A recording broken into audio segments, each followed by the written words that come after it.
Hi everybody, well we're back here again. Tonight, simple, quick, easy, but just something I wanted to share with you. Best roast potatoes I think I've ever had, and they're done in the Ninja. I've got to credit this recipe to Waitrose. They're starting to do air fryer recipes. What I love about it is that I've been able to adjust it. I've put a little bit extra in of my own to make it more hours. But what I love is that when we had these last week, super crispy and very easy, so I wanted to share it with you because they are worth doing. So what I'm going to do now is just take you through the first process, which is, I didn't bother showing you peeling the potatoes. Anyone knows how to peel potatoes. So that's my potatoes already peeled. A little bit different. The lady who's devised this recipe, I'm just going to salt it. So sprinkle of salt because we use salt again later on.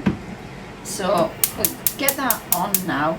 They're actually going to boil for 10 minutes. Normally when I do a roast potato, it's about 5 minutes, drain them off, put them in the oven in a pan of smoky hot fat. But these are going to boil for 10 minutes to get them really quite soft and almost breaking at the edges. A tablespoonful of cider vinegar. That's the end of that. Make sure it all goes in. That apparently, she said that the cider vinegar helps hold the potato together. I've never heard of that before, but you can always learn. So there's definitely a difference in the roast potatoes I cooked, and I always thought I did a nice roast potato to these. So that's what I want to show you. I absolutely love it. So they're on for boiling, they're nowhere near boiling yet, but when they do, 10 minutes down the line, I'll take you through the next step. We're going to be using tonight duck fat. I couldn't get goose fat because I do like goose fat, so I've gone for duck fat, which is also very nice, very tasty. I'm putting this rosemary, which we are doing. There's garlic, which we are doing, and I'm adding wild thyme. It's actually in a Waitrose box, but that's my own thyme. This year I dehydrated in the Ninja and put in here. So that's actually homegrown. I'm quite proud of that. And flour is the other thing that you're going to see, which again, I've not done that before. So it's going to be interesting. It's going to be a tablespoonful of flour, but that's the next process. For now, potatoes are going to boil. See you shortly. Hi guys, right, can I just show you the stage of my potatoes after 10 minutes? Okay, they are, well, almost kind of cooked. In here, this is my regular favourite. You've all seen this one, my half chicken. That's what we're having tonight with these roasties. So I just thought I'd show you that that is a favourite of ours, and I do it probably too often. I'm just going to drain these off, and then I'm going to give them a shake. 1 minute, bear with me. Right, all drained off. Now I'm going to give them a shake. And what the recipe says is we now leave them to steam in there for about 5 minutes. Okay, so again, I'm just putting them back on there. No heat, it's all off, and they're just going to steam. While that's steaming, I'm going to actually melt my duck fat. I'll just use it because I haven't got much left. I've got enough for today. I'm going to melt it in the pot because we actually need it to be liquid format as we tip it over the potatoes. Like I say, it's really quite different. That's the flour I'm going to be using, a tablespoonful of that. But I'm going to show you all that very shortly. I'm going to go first and go and melt this in the microwave. Okay, we're just approaching the time I'm going to add the flour. First of all, I'm going to try and smash my garlic. It says leave the skins on, which I did last time. And that hasn't smashed at all, so I'm going to, that's smashed. Right, let's get that big thing out of the way.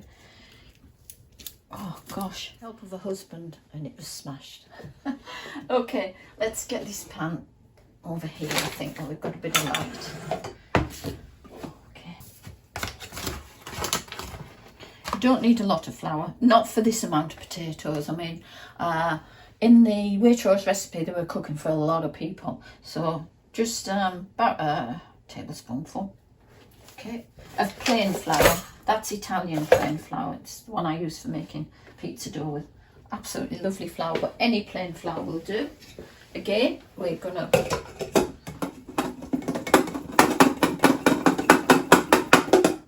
give that a good shake so it sort of coats your potatoes.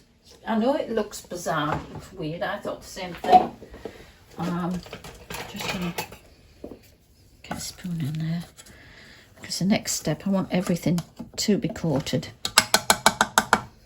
Right, okay. And this is where I'm going in now with the oil, and then we transfer it all to my next ninja basket. Okay, so you just pour this over. Okay, and shake it. Basically so that they're all oiled, instead of sitting them in oil. That's it. And then salt, pepper, and some wild thyme. Well, not wild thyme, Susie's thyme out the garden. And just give that a shake again. Some of them aren't moving, but still. Right, and tip them into basket.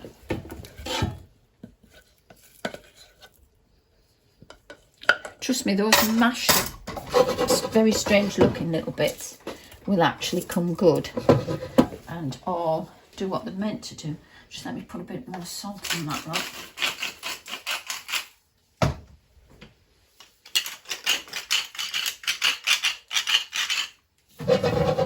That's it.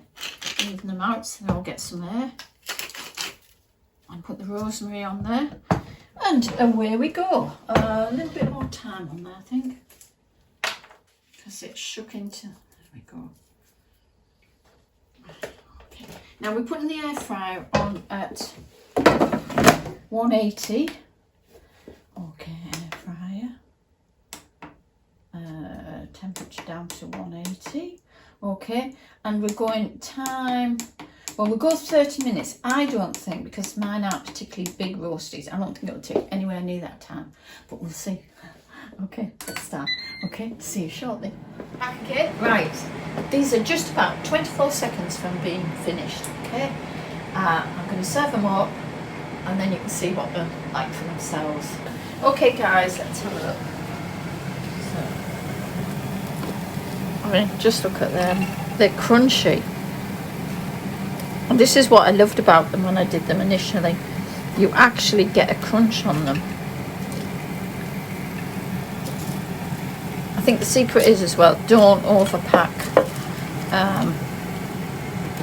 the tray. Because each time when I've overpacked the tray, I don't get the desired effect of the crunchiness. So... oh my god, I can't wait to eat those. Okay.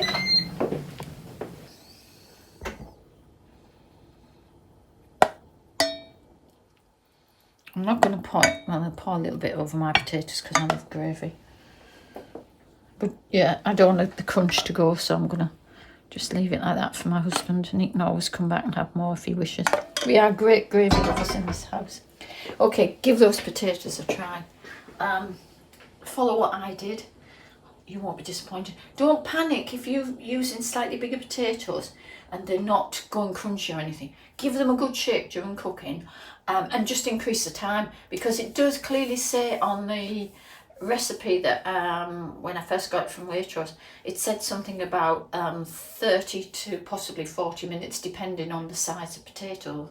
So so don't worry about it, just let it do its thing and it'll be fine. Try them and enjoy them, and I'll see you next time.